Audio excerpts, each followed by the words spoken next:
In this video, I will guide you why is Shift plus 2 typing the double quote symbol instead of at the rate. That means your Windows language is likely set to English United Kingdom instead of English United States. Let me open my on-screen keyboard.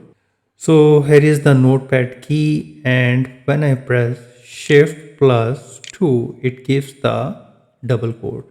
Similarly, when I close the notepad and go to the MS Word and press Shift plus 2, it also gives the double quote. And even when you type in Excel Shift plus 2, it also gives the double quote.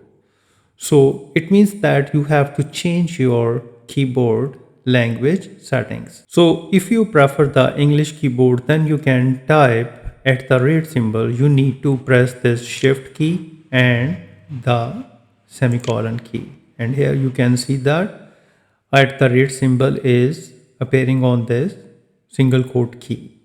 So how you can revert to the USA keyboard? So for this, you need to click on this search icon on the bottom of the screen and type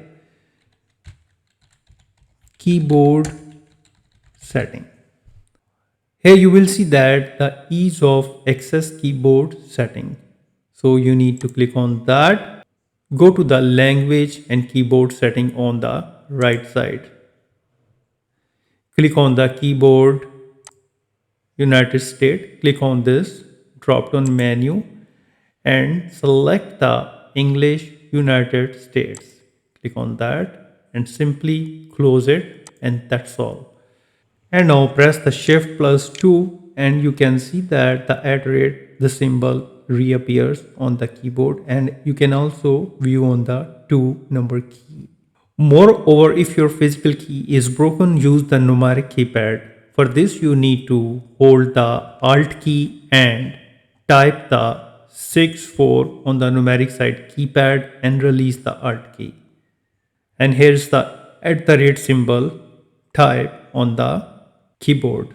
So I hope this tutorial will help you to understand how you can fix this problem. If you think this video is helpful, please support my channel. Thanks for watching.